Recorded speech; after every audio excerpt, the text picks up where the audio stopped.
Olá a todos, sejam bem-vindos a mais um videocast da Comissão de Educação Continuada da Sociedade Brasileira de Mastologia Regional São Paulo.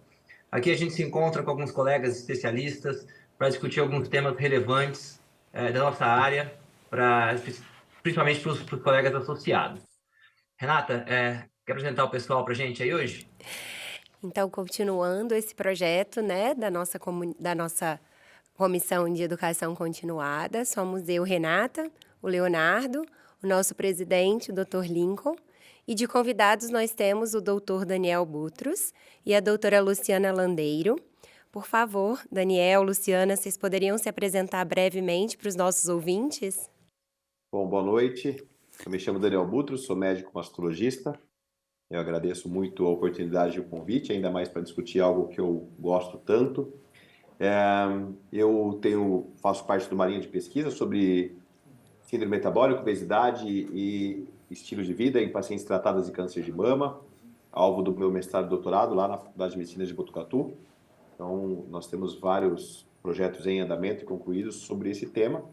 Então, é algo que cabe muito do que a gente vai discutir hoje. Olá a todos, é uma honra estar participando desse videocast da SBM.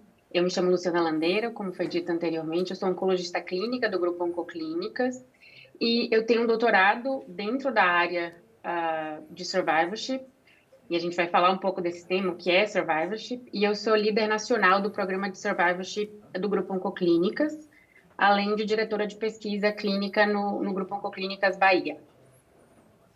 Bom, legal. E a gente tem seguido nesse episódio o tema da reunião mensal da sociedade. E o tema desse mês foi justamente survivorship, né? Que a gente estava lendo, é uma palavra com diversos significados, mas que geralmente significa, né, o ponto entre o diagnóstico da paciente e a jornada dela durante o tratamento e sobrevivência. Luciana, você podia falar para a gente como você entende survivorship e como funciona um programa de survivorship em oncologia?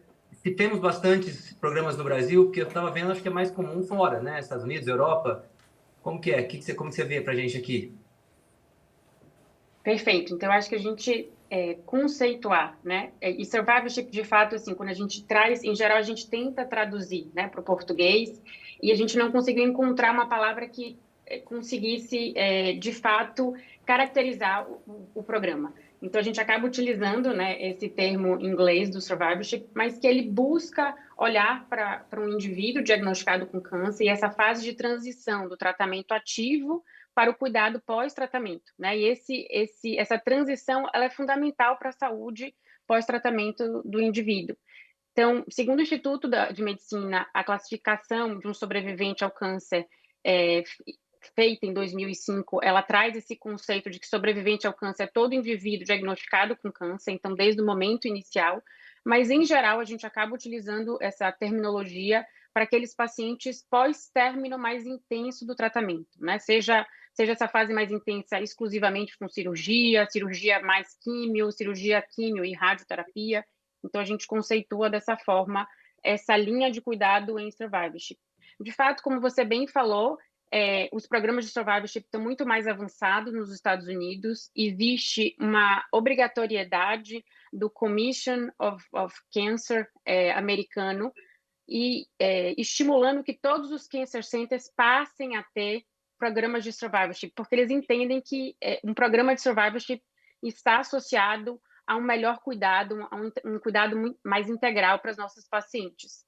Então, isso a gente entende, né, e a gente, em geral, vem trazendo, né, esses conceitos e esses avanços de outros países desenvolvidos para o Brasil. Então, a gente vem observando um crescente interesse na temática, e eu acho que o Grupo Oncoclínicas é um grupo de vanguarda, realmente, no sentido de ter sido pioneiro, né, um dos primeiros grupos desenvolvendo programas de survivorship na América Latina. Então, a gente iniciou o programa de survivorship em 2020, inicialmente apenas olhando para pacientes após essa fase mais intensa do câncer de mama, mas em 2023 agora a gente está expandindo para outras áreas, né? Então, pacientes com tumores coloretais e pacientes com câncer de próstata também terão essa linha de cuidado dentro do survivorship no Grupo Oncoclínicas. Que bacana. Daniel, você tem isso no seu serviço?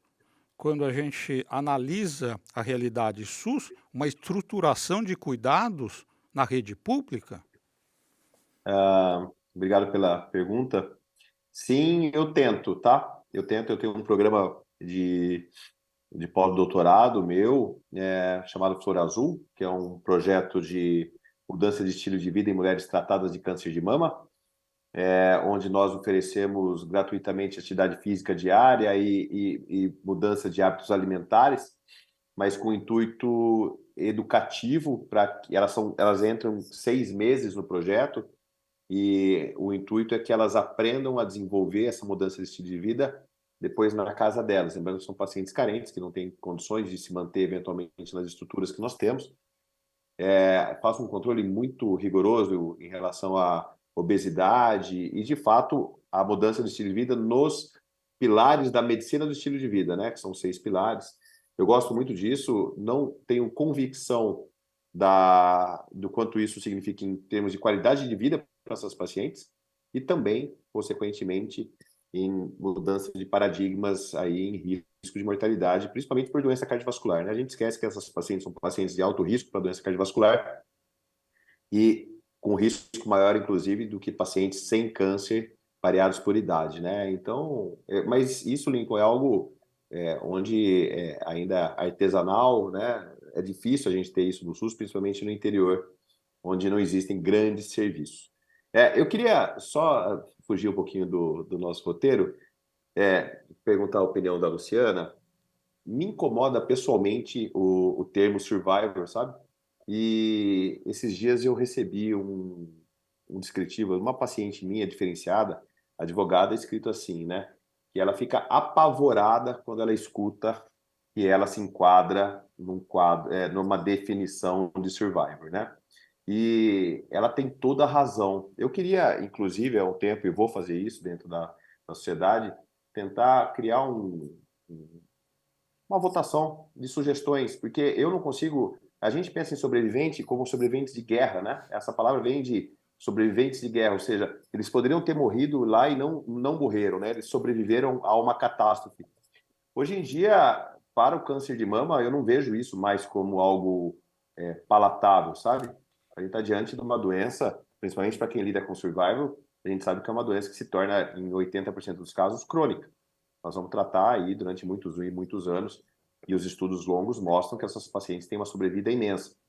Então, essa palavra sobrevivente, né, ou sobrevivência, aí vindo para a tradução, é algo que me incomoda, e eu não costumo assim, aceitar muito algumas coisas que me incomodam. Eu queria escutar a opinião da Luciana, o que ela pensa disso. Daniel, eu acho que o seu incômodo é um incômodo de muitos, né? Ou talvez da maioria, de fato. Eu acho que assim, a gente tem que olhar que a ideia não é estigmatizar a paciente, né? Não é colocar um rótulo. Então, você é uma sobrevivente ao câncer. Mas quando a gente fala numa aula, né, expositiva sobre quais os pilares de um programa de survivorship, o que a gente tem como propósito, como desenvolver o programa, a gente precisa dar um nome, né? Então, e isso é algo que já vem estruturado, como eu falei, não tão bem estruturado no Brasil, mas já com uma literatura muito robusta, né, internacional. Então, a gente acaba utilizando esse termo muito mais no sentido de poder fomentar a educação continuada dentro dessa linha, né, de cuidado, do que, de fato, rotular a paciente. E a gente tem que ter todo o cuidado e ouvir as nossas pacientes. Então, muitas vezes, quando é um evento em especial voltado para pacientes, e se a gente entende que isso é algo que toca as nossas pacientes, a gente não precisa necessariamente utilizar esse termo, né? Esse termo não é para rotular, é apenas para que a gente possa estar falando a mesma língua. E aí, assim, eu vou muito no sentido do que você trouxe. Talvez se a gente conseguir criar uma terminologia, né, que faça exatamente esse link com o conceito e que também não traga, né, essa sensação de mal-estar para os nossos pacientes, talvez esse seja o cenário ideal. Enquanto a gente não tem essa terminologia e tendo em vista essa robusta literatura internacional, acho que a gente acaba precisando, em especial em eventos científicos, utilizar essa terminologia. Daniel, para mostrar que ambos estão certos, né? o que são diferenças culturais? Guardadas as devidas proporções, diria que a história de pacientes ficarem incomodadas quando a gente fala que ela tem um pré-tumor, fala, não, eu li lá que está escrito carcinoma ductal in situ.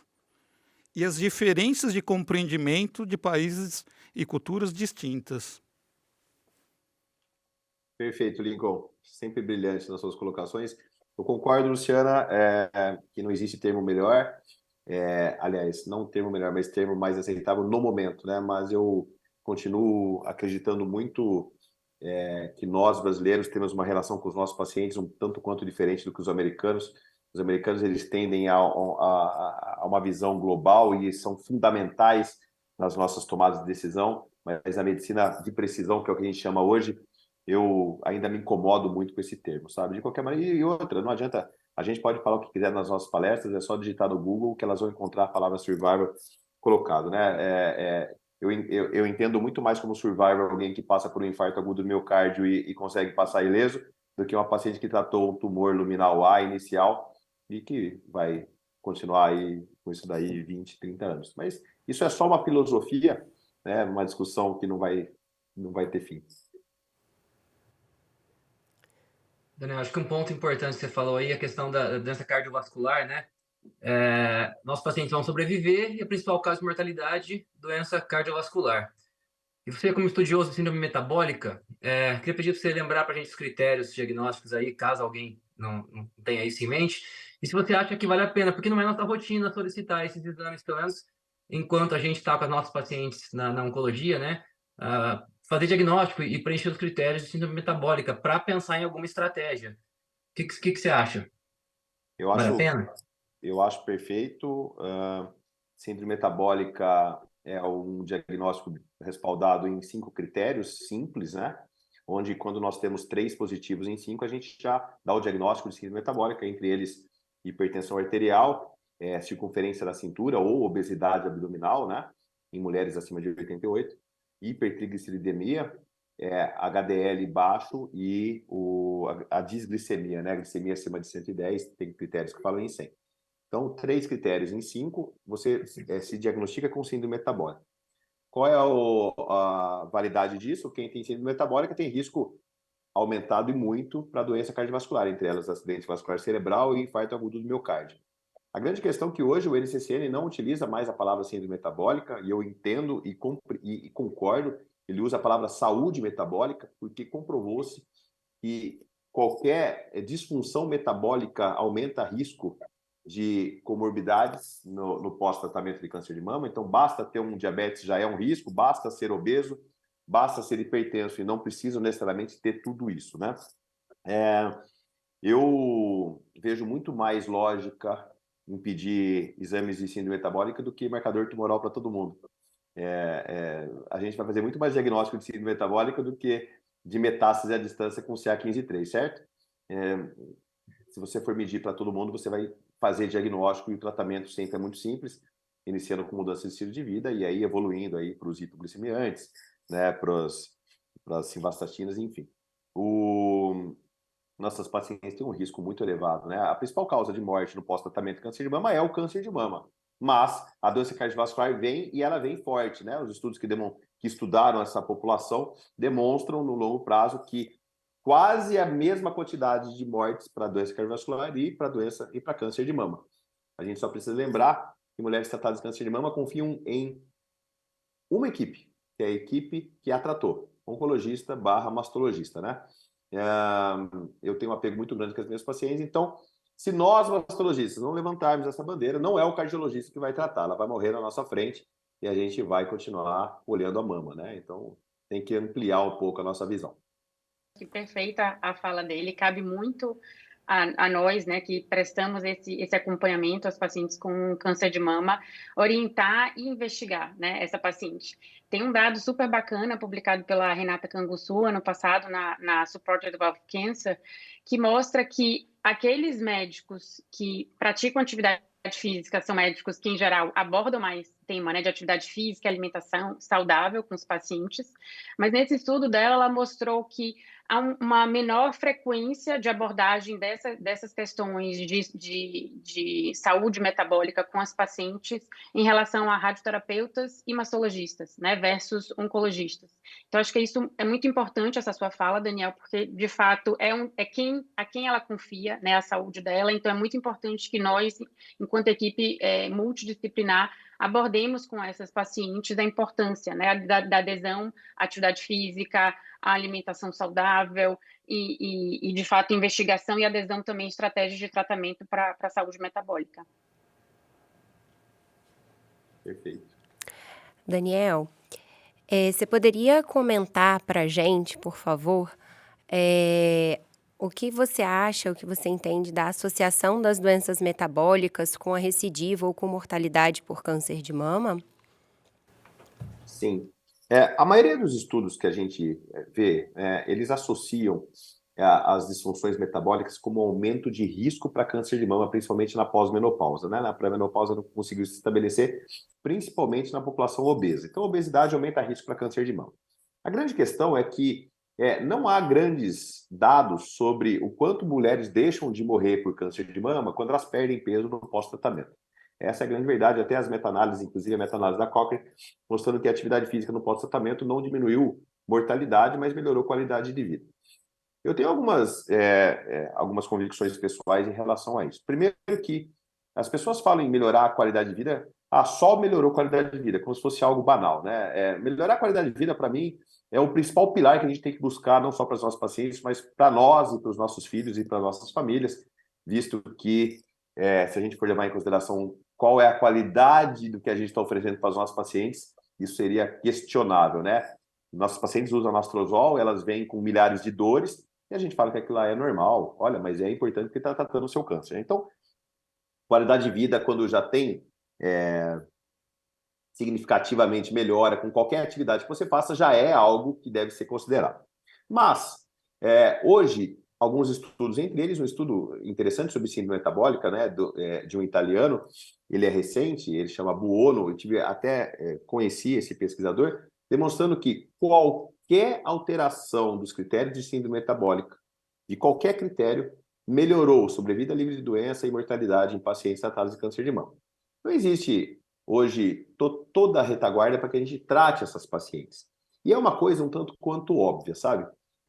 Por que eu devo tratar o diabetes na minha paciente com câncer de mama? Porque diabetes é gravíssimo. Ele aumenta risco para infarto agudo, e aumenta risco para AVC, aumenta risco para um monte de coisa, inclusive para câncer de mama. Então, existem tantos dados robustos em relação à doença cardiovascular que eu não preciso esperar os dados para a doença oncológica para tomar iniciativa.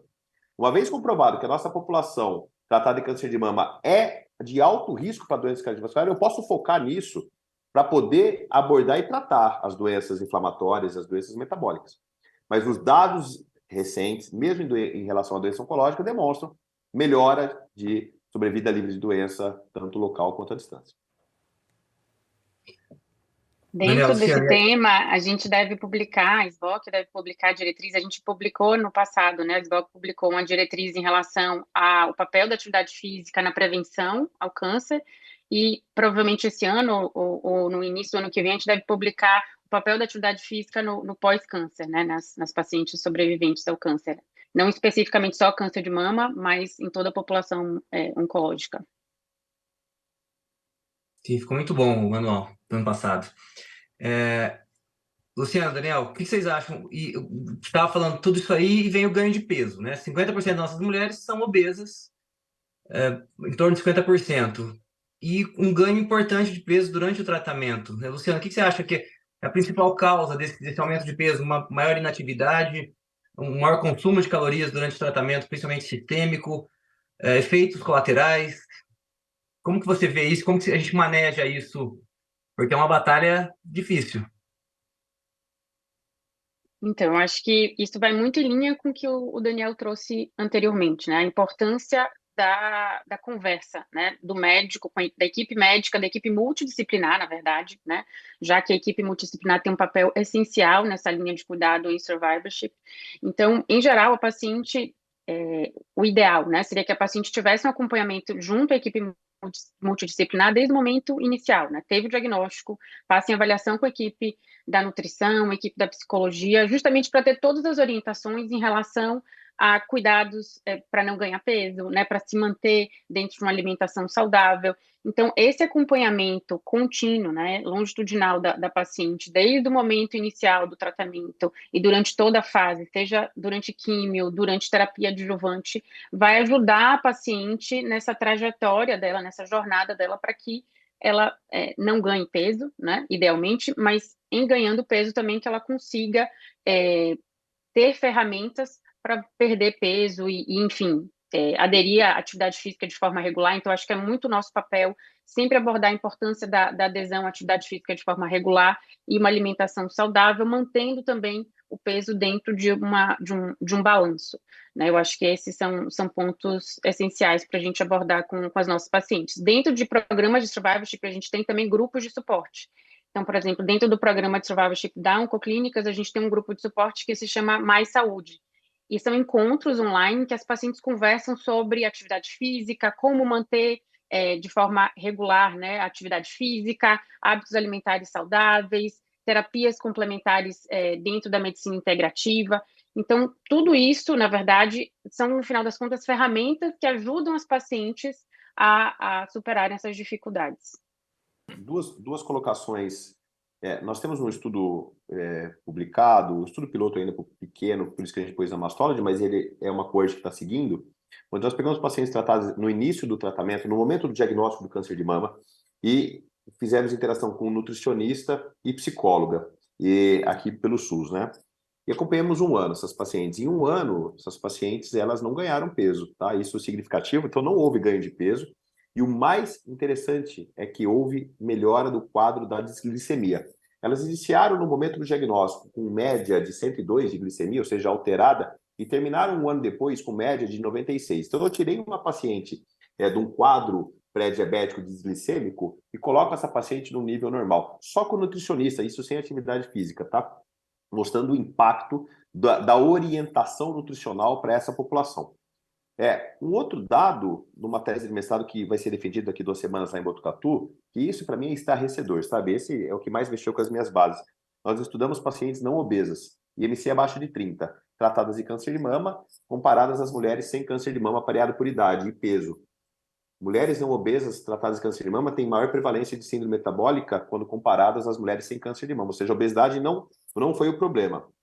Quando a gente estratificou para o subgrupo com IMC abaixo de 25, aí fiquei louco, porque 19% de prevalência de síndrome metabólica no grupo com câncer de mama e 1% do grupo sem câncer de mama. Ou seja, mulheres com IMC do valor que a gente preconiza, abaixo de 25, com 18% de síndrome metabólica versus 1% das mulheres sem câncer de mama, mostrando claramente que não se enganem quando vocês estão diante de uma paciente tratada de câncer de mama não obesa. Ela também tem fatores de risco. É uma paciente inflamada. Não vamos esquecer que o tratamento oncológico, não só o estilo de vida, mas o tratamento oncológico é um tratamento inflamatório. Quimioterapia, terapia-alvo, tamoxifeno, anastrozol aumenta, a endocrinoterapia aumenta triglicéridos, tem uma porção de efeitos que tornam essas pacientes inflamadas. Então, a obesidade é um problema, sim, mas não só. Daniel, você acha que a sarcopenia tem um papel importante nesse sentido aí? Ou não? Mais esse metabólico mesmo? Eu tenho estudado sarcopenia, é algo que a gente vai começar uma linha de estudo agora. A sarcopenia é um problema de saúde pública para pacientes idosos, né? Pessoas idosas sarcopênicas têm diminuição de vida, ponto. Então, se você tiver que orientar o seu avô e a sua avó a fazer um tipo de atividade, é musculação, tem que ganhar músculo. Sarcopenia é igual à diminuição de tempo de vida. Para você ter uma ideia como é interessante essa linha que a gente está discutindo, né? Se você quiser estudar obesidade abdominal, você vai pegar uma fita métrica e pegar a circunferência da cintura. Se você quiser fazer diagnóstico de sarcopenia, você vai pegar a mesma fita métrica e vai descer no paciente e fazer circunferência de panturrilha. Quando abaixo de 31, pacientes idosos é igual a sarcopênico.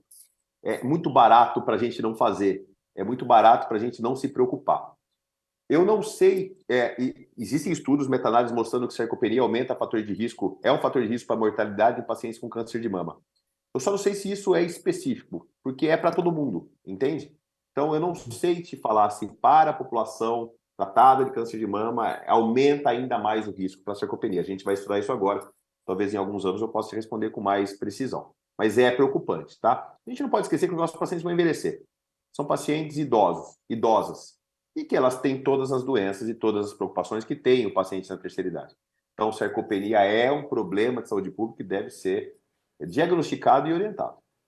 Daniel, só para comentar que, de fato, eu acredito o que a Luciana comentou, que no mundo muito restrito, e a gente vive num mundo muito específico, numa bolha, os cancer centers, a concepção, o mindset está certo, mas que em termos de saúde pública, pequenas organizações ou programações impactam positivamente, e é possível. Não é porque há uma diferença que não é possível, com pequenos atos, ter resultados muito distintos, importantes. Luciana, uma outra causa de morbimortalidade das nossas pacientes sobreviventes é a osteoporose, né? E eu gostaria de saber quais são as recomendações que você faz em relação, né, para a prevenção da osteoporose para as nossas pacientes tratadas com câncer de mama. Então, esse é um tema muito importante, né, nesse acompanhamento das pacientes.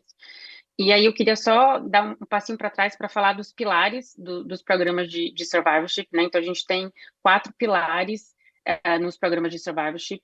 A gente aborda os efeitos tardios e de longo prazo do tratamento, e a saúde óssea pode ser impactada, de fato, né? Como o Daniel trouxe em relação à saúde metabólica, a saúde óssea também pode ser impactada pelos tratamentos oncológicos.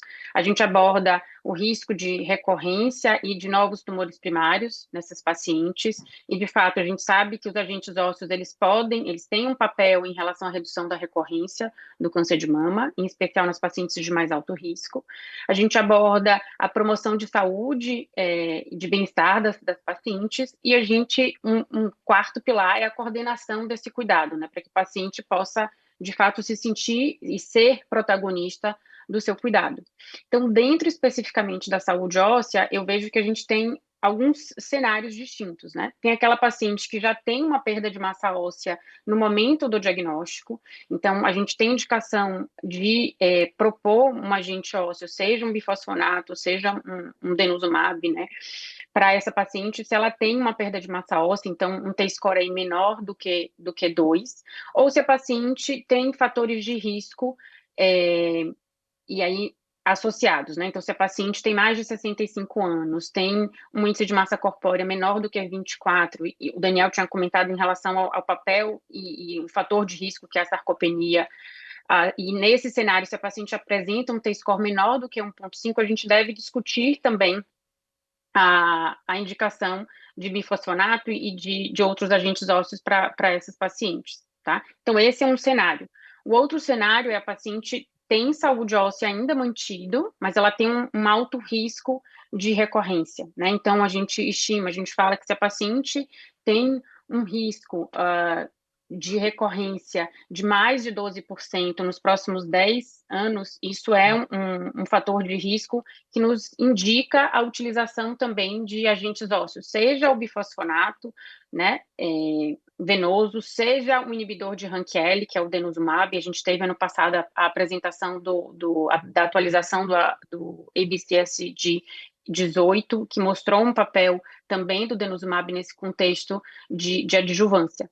Então, acho que eu vejo esses diferentes cenários que a gente deve abordar com a paciente. E em relação à frequência, né, de avaliação dessa saúde óssea, a gente tem uma divergência em relação aos diferentes guidelines. Então, eles falam para acompanhar a paciente entre 1 a 2 anos com densitometria óssea, e em geral é isso que eu faço, né? Eu acompanho se eu observo que a paciente tinha massa óssea preservada e teve uma perda de massa óssea, mas ainda não dentro dos critérios para indicar um agente ósseo, eu acompanho essa paciente mais de perto. Se ela tem uma saúde óssea preservada, mantida, eventualmente eu faço a cada 2 anos. Então, a gente maneja as pacientes nesse sentido.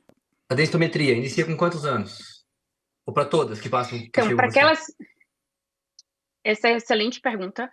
Para aquelas pacientes que são pré-menopausadas, né, mas que a gente faz supressão ovariana, a gente transforma essa paciente numa paciente pós-menopausa, né? Então, se essa paciente pré-menopausada em tratamento com supressão ovariana como parte da terapia adjuvante, essa paciente ela tem, pelos guidelines, o mesmo critério de indicação do uso de agentes ósseos, né? Então, eu faço uma avaliação para a gente ter um baseline, mas essa paciente ela tem essa indicação de uso do agente ósseo como parte da terapia adjuvante, né? A indicação não é por perda de massa óssea, não é só pensando na saúde óssea, é uma indicação em relação à terapia adjuvante. Isso está em linha com o que recomenda o guideline da ESMO, eu acho que ele é o mais completo em relação à saúde óssea, publicado em 2020. A única coisa que ele não tem realmente é ainda a indicação do denosumab no cenário adjuvante, porque isso foi algo mais recente, apresentado na ASCO de 2022. Luciana, explica para os mastologistas. O APAC contempla zometa ou prolia? Lincoln, então, acho que você tinha mencionado isso anteriormente. A gente tem diferentes cenários, né? A gente tem disparidades grandes em relação ao cuidado das nossas pacientes oncológicas no Brasil. Então, de fato, tudo isso que eu estou falando é num contexto em que a gente não tem dificuldade de acesso, né? Então, dentro da saúde suplementar, a gente consegue oferecer isso para todas as nossas pacientes, né? A gente tem guidelines que respaldam essas indicações e a saúde suplementar, de fato, fornece cobertura para isso, mas num cenário de sistema único de saúde, a gente não tem essa cobertura. Então, entra aí nas disparidades de cuidado, de fato. E aquelas pacientes que fazem uso de inibidor da aromatase, que frequentemente, né, a gente vê a prescrição de suplementação com cálcio, vitamina D, de rotina. Comenta um pouco pra gente sobre essa suplementação. Você faz a vitamina D? Comenta pra gente, por favor. Então, essa é uma excelente consideração. Eu acabei não comentando sobre isso. Então, assim, se a paciente tem hábitos alimentares e tem uma ingesta de cálcio suficiente, e isso a gente está falando de um cenário em que você possa trocar com a nutricionista, conversar com ela e, de fato, garantir que a paciente tem uma ingesta alimentar adequada, né? A gente poderia, para essa paciente, manter só a suplementação de vitamina D, tá? Então, eu, de fato, em geral, acompanho essa paciente de acordo, né, com os guidelines para essas pacientes em terapia endócrina. A gente acompanha nos 2, 3 primeiros anos a cada 6 meses, e depois, se a paciente continua, se a paciente está em terapia endócrina, a gente acaba vendo essa paciente até o fim da terapia endócrina a cada 6 meses. Desculpa, no momento inicial a gente acompanha a cada 3 meses, né? Nos primeiros 2, 3 anos a cada 3 meses, depois a gente passa para semestral. Então, eu solicito alguns exames laboratoriais, porque a gente sabe da toxicidade, o Daniel comentou muito bem isso, é importante que a gente esteja ativo nesse diagnóstico da saúde metabólica das pacientes, porque as nossas terapias realmente impactam na saúde metabólica das nossas pacientes.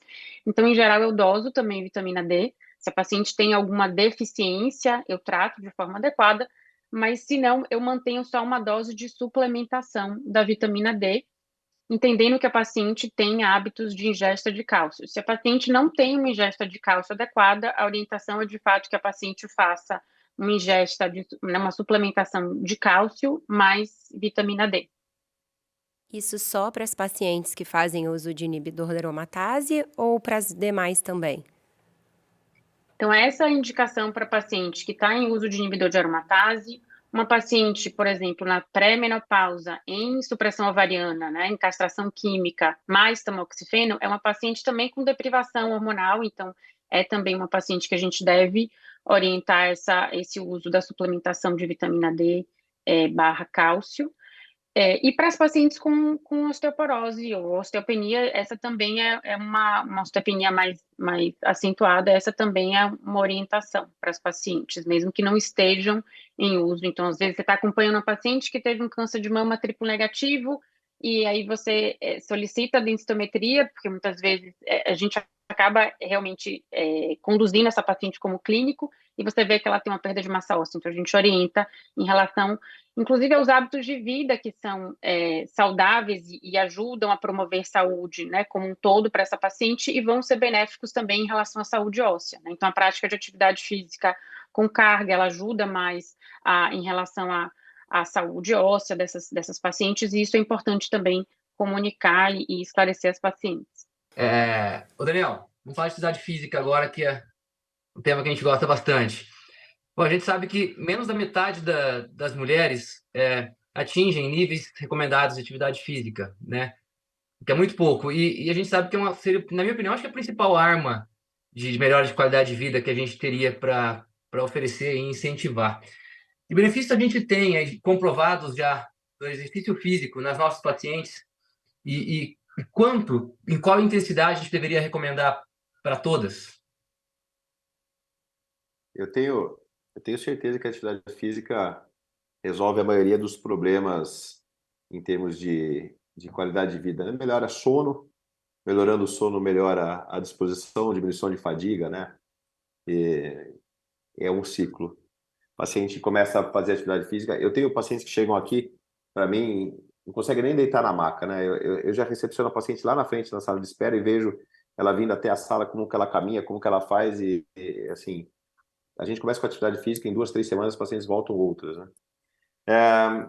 A grande questão é que não existe os maiores estudos não comprovaram grandes benefícios em termos de sobrevida, livre de doença, com aquilo que eu já tinha falado antes, né? Então, a própria meta-análise da Cochrane não demonstra isso com atividade física.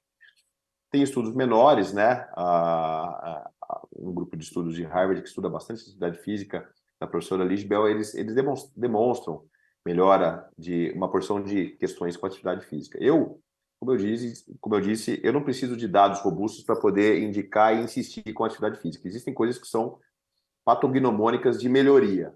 Uma delas eu preciso de dados robustos para passar droga para os outros, né? Para passar medicação. Agora, para atividade física, mais do que a gente tem em relação à doença cardiovascular, não preciso de mais. Quais são as recomendações da NCCN / Organização Mundial de Saúde? Primeiro, é difícil de fazer, tá? Tem que deixar claro que não sei nem, acredito que a maioria de nós não siga, né? Você eu sei que segue. Vamos lá, de 150 a 300 minutos por semana de atividade aeróbica, né?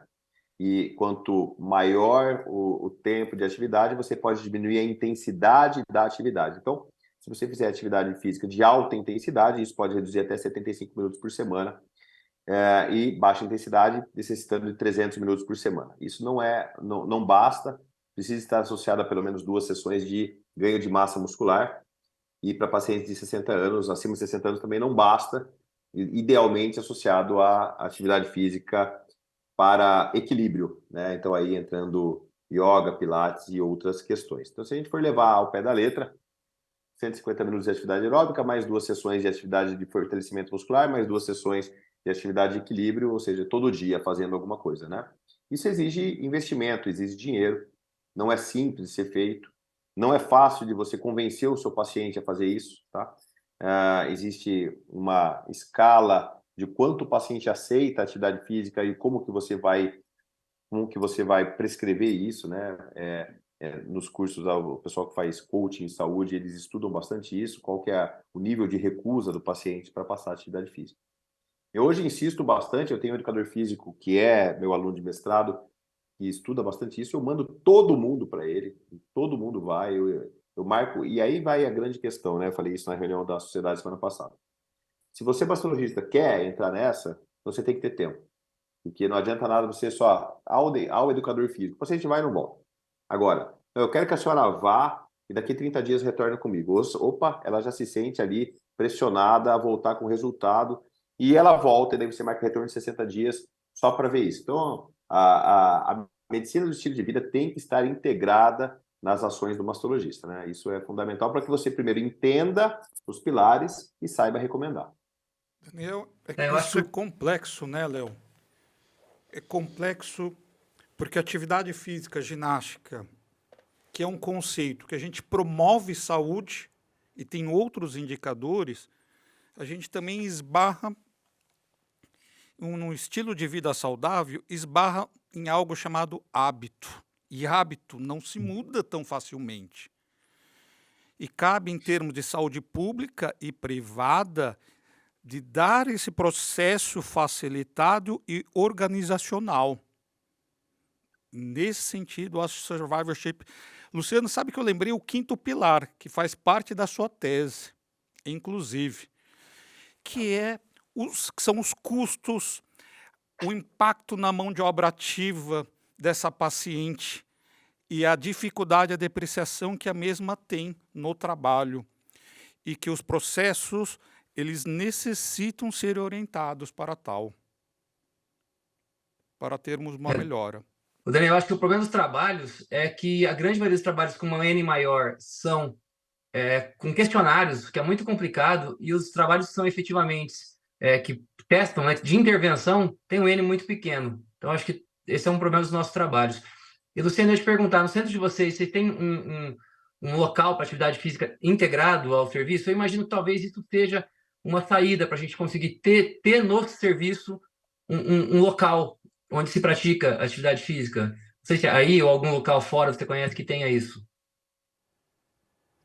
Então, o Dana-Farber, eles têm, né? Eles têm um centro de oncologia integrativa, e dentro do centro de oncologia integrativa eles oferecem diversos serviços, dentre eles desde atividade física, aula de pilates, aula de ukulele, então, mas é um serviço que, na verdade, foi estruturado com doações, né? Então, acaba que é uma cultura, porque, assim, quem que realmente paga por todos esses serviços, né?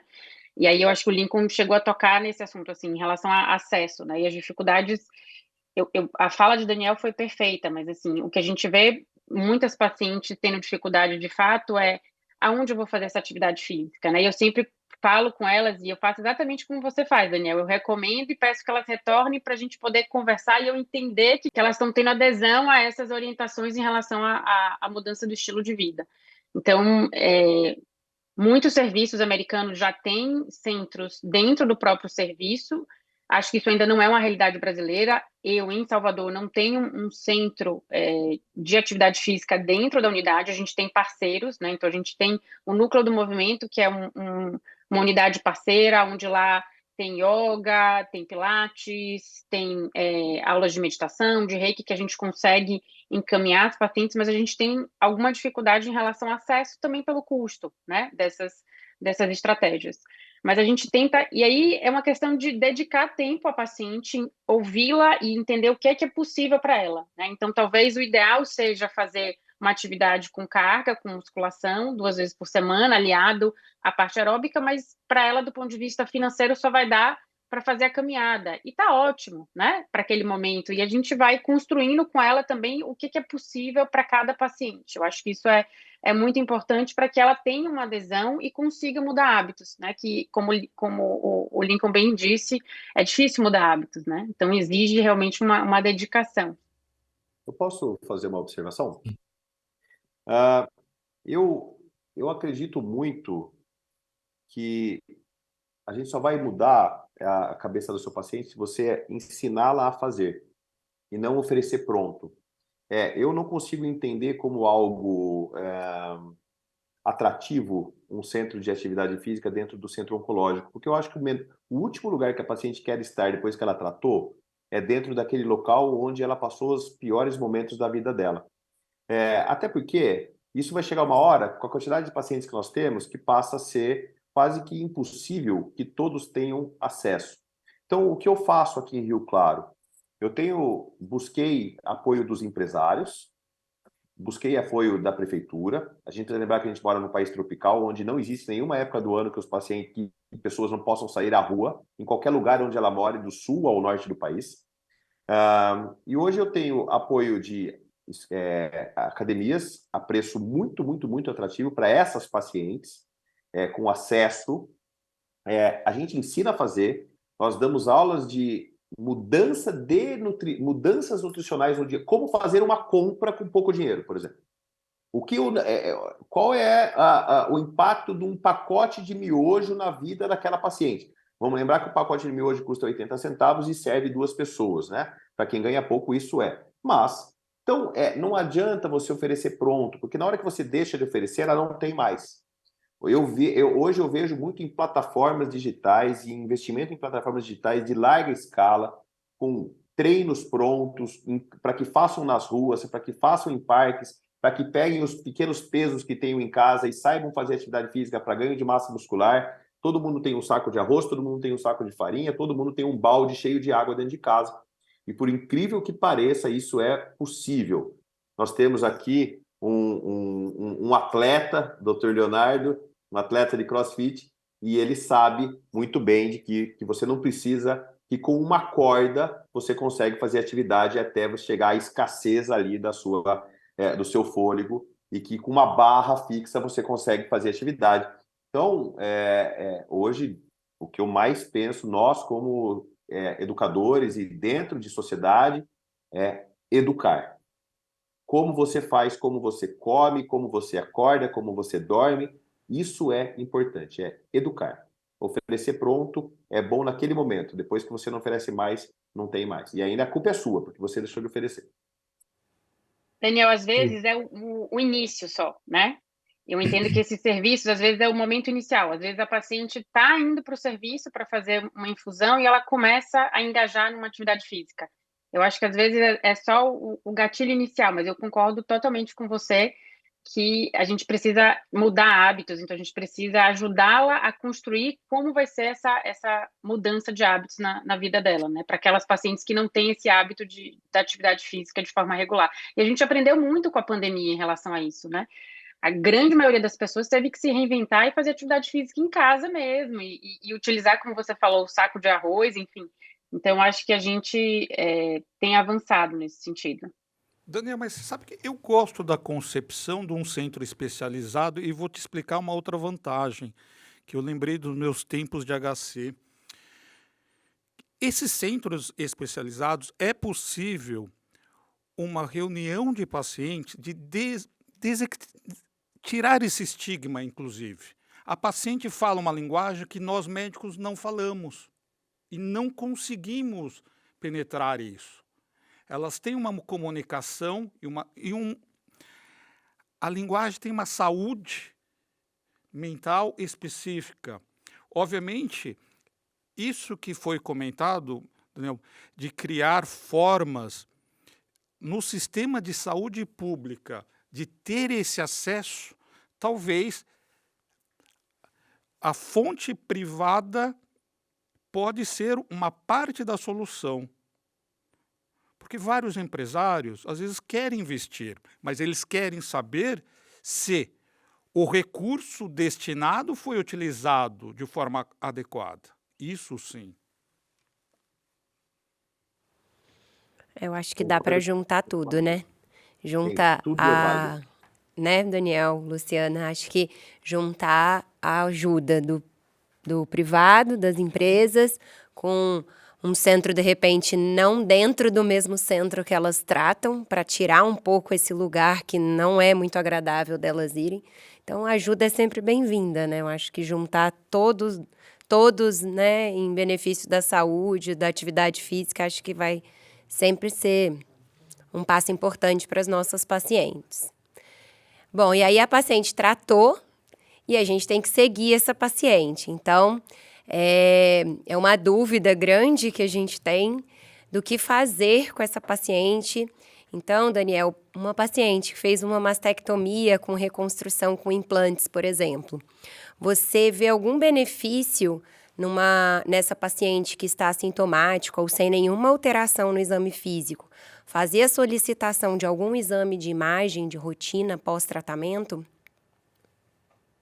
Eu não vejo necessidade, só quero saber se a paciente fica tranquila em não fazer. São coisas diferentes. Eu faço ultrassom de mamas desde a minha residência, eu sou apaixonado pelo método, tá? De todos os métodos radiológicos que eu faço, que eu mais gosto do ultrassom bem feito. Não custa nada, né? Estamos falando da medicina individual, né? Não custa nada você fazer um ultrassom, mostrar para ela que está tudo bem, porque eu estou tranquilo. Eu durmo tranquilo, eu só quero saber se ela dorme, né?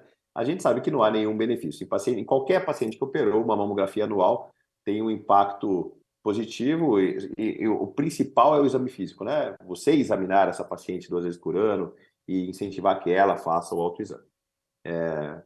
Eu não tenho grandes rigores não, com exames de pós-tratamento, principalmente pacientes de baixo risco. E cirurgia conservadora, mesma coisa? Mamografia 1 vez por ano, exame físico 2 vezes por ano, ultrassom quando necessário. Como eu tenho ultrassom tanto no serviço público quanto no serviço privado, eu utilizo com um pouco mais do que deveria. Não acho que seja saudável, tá? Isso é algo que eu faço, é pessoal. Mas eu acho que exame físico 2 vezes por ano, mamografia anual, é o suficiente para que você tenha aí Só que eu estou falando de paciente de baixo risco, né? Não estou falando... Acho que talvez, se a paciente tiver uma mama densa, não adianta fazer mamografia. Daí você vai precisar utilizar uma ressonância. Aí depende, caso a caso. Só Certo. complementando, teve uma publicação recente, agora, acho que março de 2023, da ESMO, abordando como acompanhar as pacientes com mutação, né? Então, as pacientes que fizeram adenomasté profilática da mama contralateral e abordaram a mama ipsilateral com diagnóstico. Eu acho que foi um dos primeiros papers que eu vi descrevendo a realização de pelo menos um exame inicial, né, para avaliação, e aí eles sugerem ressonância, para avaliar a quantidade de tecido mamário. Eu acho que essa é uma questão que, de forma recorrente, né, acontece nos tumor boards, nas discussões, a questão da necessidade de fazer algum exame de imagem para essas pacientes. Eu acho que foi um dos primeiros guidelines que trouxeram isso para um paper, né, escreveram isso propriamente. Eu acho que eu concordo com o Daniel em relação ao segmento, e, em geral, é o mastologista mesmo que acompanha a paciente que toma essas decisões de avaliação radiológica da mama. Luciana, e com relação à metástase à distância? A gente sabe que teoricamente não tem indicação, mas todo mundo pede, né? Aquele exame de sangue, o raio-x de tórax periódico na paciente tratada, ultrassom. Vocês aí realmente não pedem, ou tem algum critério, algum estadiamento que vocês pedem com frequência rastreamento de metástase à distância? Então, quando a gente olha os principais guidelines, né, ASCO, ESMO, NCCN, a Sociedade de Oncoginecologia, a AGO, todas trazem que não há nenhuma evidência de benefício da realização de exames para segmento dessas pacientes, independentemente do estadiamento, né, e nem a utilização de marcador tumoral para esse acompanhamento das pacientes. Então, respaldado por guideline, a gente não tem nenhuma orientação. Eventualmente, eu acho que a gente pode pensar em individualizar num paciente de muito alto risco, né, em que a gente está ali até borderline entre um estadio 3, 4, de repente, por uma doença localizada, mas muito avançada, mas, de fato, a gente não tem essa indicação. Então, de forma rotineira, eu não faço acompanhamento com exames de imagem para as pacientes em segmento com câncer de mama.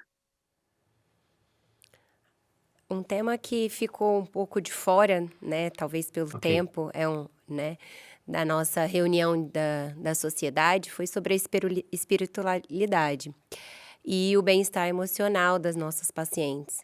Vocês costumam abordar esse assunto na consulta? Encaminham para um serviço de apoio com um psicólogo? Como que vocês fazem? Então, acho que eu posso começar falando um pouco, né? Eu participei da publicação da SBOC, das diretrizes do consenso em espiritualidade, e a gente tem um olhar não só nos pacientes, que muitas vezes a gente pensa em espiritualidade para aquele paciente em cuidados paliativos, né? Mas a gente atravessa toda a jornada da paciente no consenso e fala também da abordagem sobre espiritualidade em sobreviventes ao câncer. E esse é um tema que eu acho muito importante a gente conversar com os nossos pacientes, entender o que é importante para elas em relação à espiritualidade, entender que isso é distinto de uma conexão com uma religião especificamente, mas quais são os valores, né? O que é importante para essa paciente, para que isso sempre esteja colocado em pauta e a gente tenha esse olhar, né, muito mais individualizado para os aspectos que são importantes para cada uma de nossas pacientes. Eu falo e muito, escuto espiritualidade, fé, dentro das convicções do paciente e não das minhas. Então, eu aguardo qual é a colocação daquela paciente, o que ela se sente bem em falar. Então, eu tenho a minha, mas não coloco isso à frente. Eu aguardo, mas eu discuto isso com 100% das minhas pacientes. Olha, é muito, muito gratificante. Gosto muito, algo... É que, assim, quando a gente discute pós-tratamento, né, Survivor, a gente precisa entender o seguinte: a sua consulta vai ser longa. Se você tiver pressa, não faça. Não faça. Só opere. Fica dentro do hospital, opera. Não é errado. Tem quem goste, tem quem faça. Se você quiser... Fala pra gente, Oi? não fala isso, Butros. Não, mas é verdade. É verdade. Assim, o pós-tratamento é uma linha que você tem que demandar tempo. Não tem como, Lincoln. Nós temos diversos pilares a serem tratados e é claro que você não vai fazer isso numa única consulta, mas não tem como fazer isso em 2 consultas por ano. Não tem jeito. Você não consegue. A gente está falando, vamos lá, os 3 pilares da medicina do estilo de vida: atividade física, nutrição, fadiga e bem-estar, sono, substâncias tóxicas e relacionamentos saudáveis. Então, nós estamos falando aqui em 6 pilares científicos dentro de uma especialidade que não é no Brasil, mas é americana. Com isso, entra espiritualidade e fé como um 7º pilar, que eu considero. Como que você vai abordar 7 pilares em 2 consultas anuais? E não adianta falar, vai no psicólogo. Não delegue a sua função. A função é do mastologista. Eu defendo demais essa bandeira do pós-tratamento, lembrando que nós ficaremos com aquela paciente durante 1 ano, que é o tratamento dela, e, se Deus permitir, 20 anos de pós-tratamento. Ou seja, eu ou ela estará presente ali. Se a gente não estiver preparado para fazer o pós-tratamento, Lincoln, não faz sentido você querer abordar. Então, não é um problema você não fazer, mas se for fazer, a gente tem que ter tempo para abordar.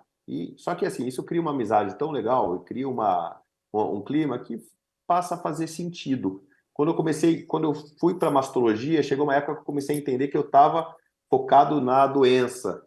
E não era por isso que eu tinha feito minha medicina, né? Eu tinha feito minha medicina para focar no doente.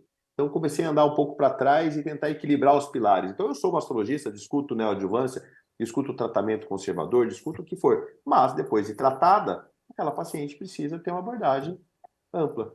Por isso, né, Butros, que nós nunca, eu acho que seremos substituídos pela inteligência artificial. Se tem algo diferenciado, é essa medicina diferenciada. Até porque a inteligência artificial não trata de espiritualidade, porque ela não tem fé. Então, nós somos passíveis de erros, de pecados, de tudo, e a gente entende aquela paciente que está sofrendo na nossa frente. A inteligência artificial não se emociona com o relato de uma paciente e eu me emociono. Eu faço aquela paciente se emocionar, a inteligência artificial não consegue. Então, essa relação de sensibilidade é o que torna a nossa medicina algo tão especial. Concordo, Daniel. E só complementando, eu concordo com o Daniel em relação a nem todo mundo tem que fazer tudo, sabe, Lincoln? Então, assim, dentro da linha do survivorship, você pode ter uma linha de transição de cuidados, né, em que você vai ter uma equipe do survivorship olhando para todas essas toxicidades de longo prazo, promoção de saúde e bem-estar. Ou você pode ter uma parceria do survivorship com uma avaliação em paralelo à consulta do mastologista, do oncologista. Então, existem formatos distintos em que o survivorship pode entrar para ajudar a paciente, que no final das contas é o que o Daniel trouxe, né? É o nosso objetivo final, né? É promover qualidade de vida, bem-estar e saúde para os nossos pacientes. Partindo para o final aqui, a gente está indo para 1 hora já. Queria fazer uma última pergunta, se vocês me permitirem. Uma questãozinha de sexualidade que ficou também de fora da reunião de quinta-feira, que a gente tem discutido bastante a questão do estrogênio vaginal, estriol, hidratante, mas eu queria perguntar para vocês se algum fitoterápico vocês utilizam, têm utilizado, tipo tribulus terrestres, maca peruana, tanto na melhora da parte sexual quanto da libido. Tem algo diferente disso que vocês usam? Se é seguro nas pacientes com câncer de mama? Como que vocês acham? Bom, a primeira questão sobre sexualidade chama-se abordagem à paciente. Se você não abordar, ela não vai se declarar. Se você não perguntar como está a sua vida sexual, você não terá nenhuma resposta, porque é algo que a paciente não vai falar. Então, eu conto uma história bem rápida. Faz um mês, uma paciente entrou no meu consultório, eu nem reconheci, ela estava tão bonita, mas não era a mesma paciente que eu via há algum tempo. Doutor, nossa, eu tô ótima, eu tô maravilhosa, estou fazendo atividade física, e de fato estava. Você está ótima, eu tô ótima. Como é que tá a atividade sexual com o marido? Ah, péssima como sempre. Olha que coisa interessante. Eu estou ótima, mas na hora que você aborda, ela não, né, ela denuncia. Então, o primeiro ponto é aborde. Se você não abordar, você não vai ter a resposta. Eu acredito muito. Leonardo, é assim, quando você sabe abordar, qualquer intervenção já melhora. A paciente se sente segura. Qualquer prescrição de creme vaginal, hidratante vaginal, que seja um KY siliconizado, a paciente já se sente estimulada a utilizar como parceiro. Só que é uma questão extremamente delicada de agir. Eu uso o estriol, eu uso creme vaginal com hormônio, mas eu converso com ela, converso com o marido. É uma abordagem delicada, sabe? É algo que você precisa aprender a ensinar a paciente a passar, ensinar que o marido pode passar, e daí começa algo do carinho, da paciência, da delicadeza. Não é algo, você não prescreve e fala, usa que dá certo. Não é assim. Né? Então, eu tenho uma doutora, a gente acabou de defender uma tese de mestrado sobre sexualidade lá em Botucatu, super legal. Eu tenho bastante contato com a doutora Caroline, e ela fala, vai muito do que você conversa e a maneira que você aborda aquela paciente. Estimule aquela paciente a namorar o seu parceiro ou a sua parceira, né, e ter esse relacionamento. Quando isso é bem feito, geralmente dá certo. Mas eu não uso os fitoterápicos, tá? Eu, particularmente, não utilizo. Só complementando, eu também não tenho hábito prescritivo desses suplementos. Sempre que eu tenho alguma dúvida ou algum suplemento novo que eventualmente a paciente traga, né? E a gente precisa ser ativo perguntando em relação a isso, porque a gente sabe que é muito frequente o uso de suplementos e de uso de produtos naturais, né? E um terço das pacientes, alguns estudos mostram que usam em algum momento da sua jornada. Então, tem um site do Memorial Sloan Kettering que eles tem mais de 200 suplementos e ervas. Então, eles trazem toda a literatura em relação àquele produto, em relação a dados de segurança ou ausência de dados de segurança, para que ele é utilizado. Então, sempre que eu tenho algum suplemento novo, eu checo no site, ele é gratuito. Então, é algo bacana, assim, que eu queria deixar de mensagem. Eu concordo com o que o Daniel falou, a gente precisa entender o que está impactando a vida sexual dessa paciente. Não é igual para todas as pacientes, né? Então, existem aspectos psicológicos, interpessoais, né, da relação, biológicos e socioculturais que podem impactar a sexualidade da paciente. A gente precisa entender o que está levando ao impacto dessa sexualidade na vida dessa paciente em específico para você saber como conduzir. Eu acho que, em geral, a mensagem é que você deve estimular já de início o uso de hidratantes vaginais, e os mais efetivos são com base em ácido hialurônico, o uso em dias alternados, a gente sabe que é mais efetivo, mas quando não efetivo, a gente tem dados também de segurança da utilização de estrógeno em baixa dose intravaginal, né? E eu acho que a gente tem mais dados de segurança ou se sente mais seguro numa paciente que esteja usando tamoxifeno pelas questões de mecanismo de ação. Mas eu acho que a gente precisa, de fato, parar e escutar essa paciente e entender exatamente o que está levando ao impacto na vida sexual dela. Survivorship é um tema extenso, mas devido ao avançar da hora, gostaria de agradecer, Dr. Daniel, doutora Luciana, e pedir para que vocês tecem os comentários finais de vocês, por favor. Então, eu queria deixar de mensagem final que a gente precisa ser ativo em relação ao reconhecimento das toxicidades enfrentadas por nossos pacientes com os tratamentos propostos. Então, a gente precisa ter uma escuta ativa, orientações, educar as nossas pacientes para que, de fato, elas consigam ser protagonistas, né, da sua história e traçarem uma trajetória que promova saúde, bem-estar e qualidade de vida. Daniel? Eu quero só agradecer a oportunidade e assim, parabenizá-los pela iniciativa. Se a gente conseguir, assim como foi feito com a Oncoplastia há 10 anos atrás, e agora está sendo feito com a saúde pública atualmente na sociedade, trazer o tema Survivorship para dentro dos nossos eventos é uma grande semente que a gente vai estar plantando, porque O mastologista pode até não fazer, mas não há quem não goste de ouvir. É um tema leve, é um tema feliz, é um tema gostoso de discutir, com ações baratas, saudáveis, factíveis, e muitas vezes, nessas discussões, a gente aprende coisas para nós, né? O que eu posso mudar na minha vida com isso? Então, é tão gostoso discutir, que eu acho que é um tema que tem que ser o tema da moda, viu, Dr. Lincoln? Eu agradeço muito vocês aí, todos da comissão. Léo, queria também fazer meus agradecimentos ao apoio Claro, sim. que a diretoria da SBM São Paulo dá. E também a presença dos nossos ilustres convidados, de ter aceitado esse convite e abrilhantado esse nosso videocast, de uma temática essencial. Eu queria só encerrar agradecendo também. Eu acabei não agradecendo, mas eu queria agradecer imensamente, uma honra, como o Daniel falou, que tenhamos mais espaços para falar sobre esse assunto tão importante. Convidamos a todos, sempre deixamos para a próxima JPM, que será junto com o nosso Congresso Brasileiro de Mastologia. A todos os associados e não. Importante evento. Bom, obrigado também, Luciano e Daniel, pela participação. Renata, Lincoln, pela oportunidade. E pedimos a todos que continuem nos acompanhando nas nossas mídias da sociedade. E estamos produzindo conteúdos aí com frequência para que todos saiamos ganhando. Um abraço. Bom, em nome da Comissão de Educação Continuada, eu também agradeço a oportunidade dessa participação e convido todos vocês para assistir, além desse videocast, os outros conteúdos que a gente faz para a Sociedade Brasileira de Mastologista nos outros canais. Muito obrigada.